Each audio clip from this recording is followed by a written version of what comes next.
Hello everybody, welcome back to Easy Weeknight Cooking with Heart's Desire Spice Blends. And tonight we're revisiting a real classic, beef stew. So with the fall weather setting in, it's raining here. It's probably not supposed to be raining for another 15 days or so. But, you know, as weather turns a little chilly, nothing really helps like something to warm the bones, like a good beef stew. So what do we need? First of all, we're going to need about 1 pound of beef cubed in about 1-inch cubes, 1 large onion, 2 cloves of garlic. Yum, adds so much flavor. 2 large carrots, or as many as a dozen mini peeled carrots. You're also going to need about 1/2 pound of cubed potatoes. Depending on the size of your new potatoes, that might be anywhere from 4 to about 8. You're also going to need between 4 and 8 ounces of mushrooms. Now this is totally optional, but it adds just this really great meaty flavor to things that's just a little different. So I would not skip that if I were you. Meanwhile, you're also going to need about 4 cups or 32 ounces of beef broth, 1.5 teaspoons of our Provincial Poultry, which is the cornerstone of the spicing on this. Definitely do not skip that. You're also going to need about 1/2 teaspoon of fresh black pepper, 3 tablespoons of tomato paste. Now, if you don't want to open a 6-ounce can for this, or you know it's just you and you're cutting back the recipe for just one person, go ahead and get the tubes of tomato paste. There is a short video on our YouTube about that, so do that. It's great to keep in the fridge when you're doing something like this, when you don't want to break out a whole can. It's beautiful. So you're also going to need about 2 tablespoons as needed of either flour, or I love to use flaxseed or starch just as a thickener for this, to add a little bit more body when you're done. So why don't we go ahead and get started. I've got me a beautiful cast iron Dutch oven. Go ahead and just put a dab of that in the bottom of your pan. That way when you're browning your meat, it all gets taken care of and you don't have a whole lot of things sticking to the bottom of your pan. So this is on high heat. We're going to let that heat up and brown our meat in there. Why do we brown the meat? First of all, a lot of people will say, oh, it keeps in the juices, it's so great, it seals everything. That's actually a myth. And what it does do is it adds a dimension of flavor that is absolutely fabulous. It's called the Maillard reaction, where the proteins are actually caramelizing, and that adds an extra depth of flavor to what you're doing that you just don't get any other way. So by all means, brown your meat when you are doing something like this to add just an extra depth of flavor. And yes, you can get away with not doing this if you're in a hurry. It just won't taste as wonderful. And if you're doing this for a crowd and you're wanting to impress anybody, brown that meat. Absolutely brown that meat. Why don't we go ahead and start with that beef? I'm going to put the bowl aside because we're going to be returning that beef to the bowl in just a couple of minutes. So you can already hear a little bit of sizzle. You're going to make sure your beef is in a single layer on the bottom of your pan. And to do that, you need a pan big enough to handle all that meat, which is one of the reasons why I absolutely adore cast iron. It is a good sized pot and allows me to just let this sit in here and do its thing without having to disturb it too much. So you get a good amount of browning on all sides without much fuss. You're gonna let this sit in here for probably about a minute aside.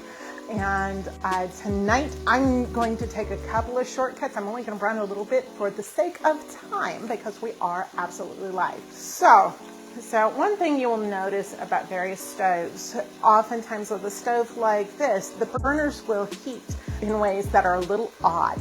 So you may not have your heat centered on the confines of, say, the burner rack, the rack that's right above the burner. So you're going to have to kind of adjust your pot so that it is over all that wonderful heat. And that's what I just did. All right. Give this a turn. We've got some browning going on. That's beautiful. So this That's about right. Remove this beef from there now that we've got some good browning going on. But I'm going to keep any juices that are still on the bottom of that pan. Definitely keep those juices. So, in go the mushrooms. In go our onions.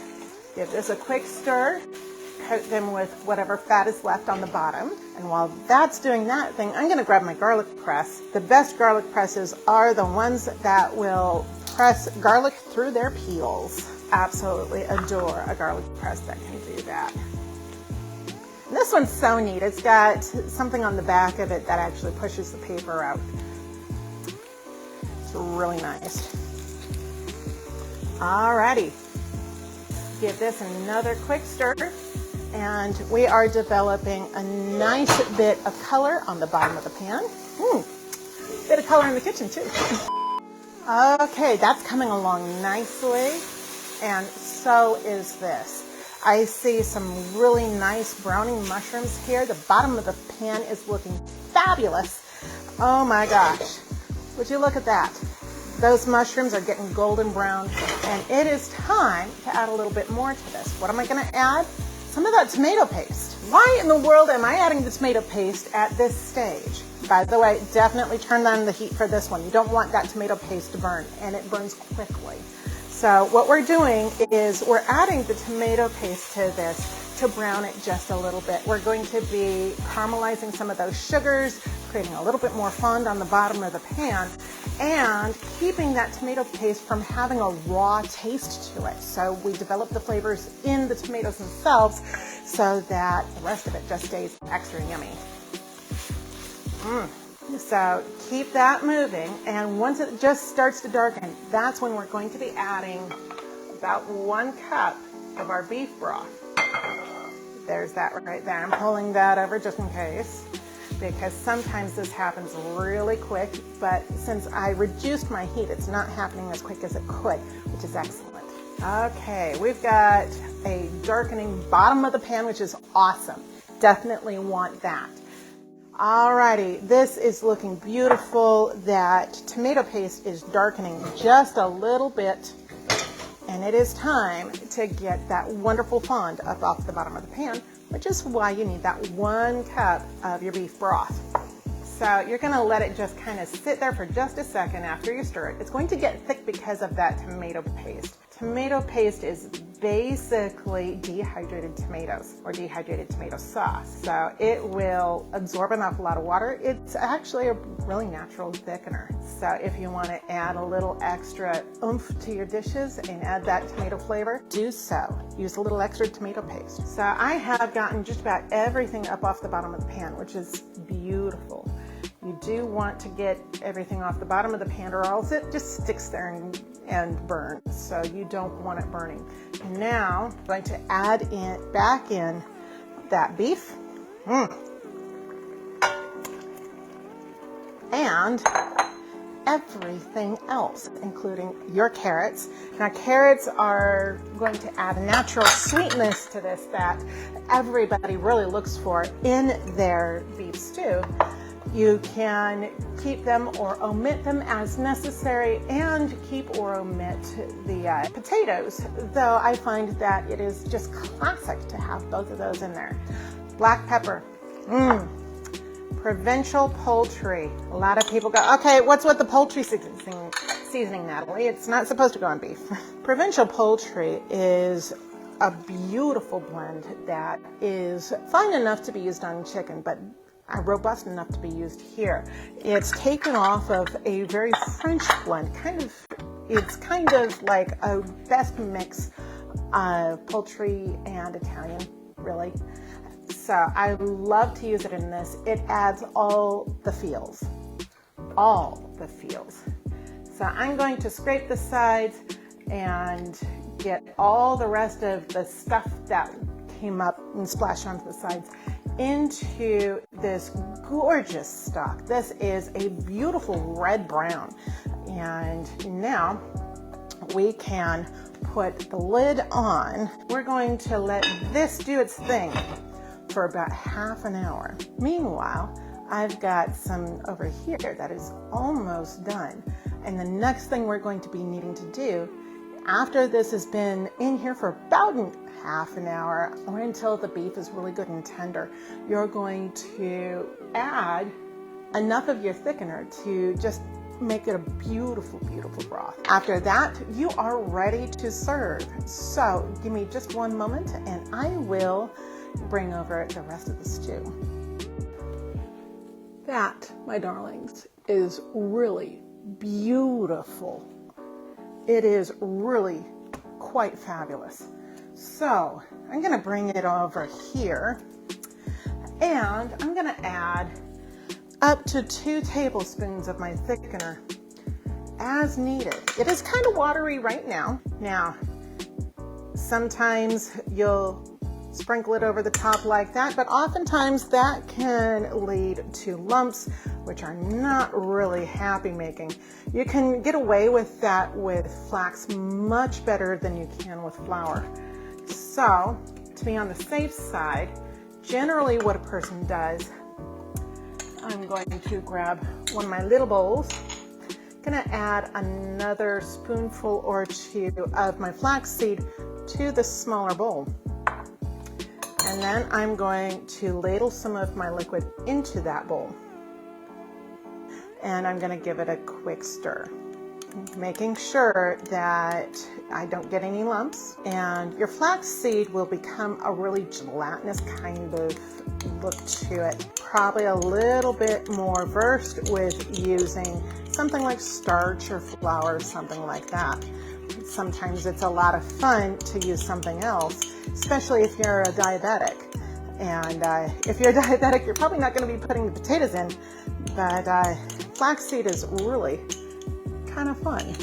It really does create kind of a jelly texture, and that is going to give us a really beautifully smooth finish on this beef stew. The texture changes just a little bit to a little thicker, just a little shinier on top.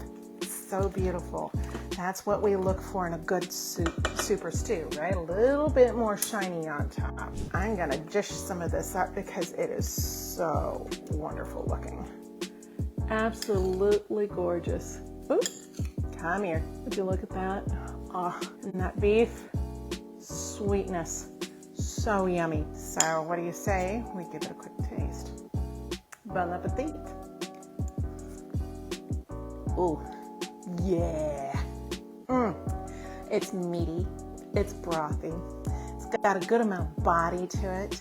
It's not salty at all, though some of you may want to put a little salt in there. That's totally up to you. But in my taster, I normally salt most of my soups, and this doesn't really need it. It has a beautiful amount of body to it, and it just warms the cockles. The taste is so meaty and wonderful, a little bit on the sweet side.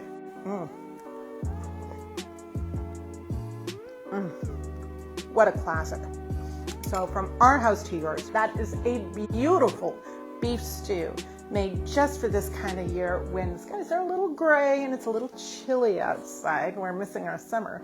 So you guys keep things tasty. Give me an email if you've got any questions, or if you want to see a particular recipe on Easy Weeknight Cooking. And you guys keep things tasty. We will see you next week.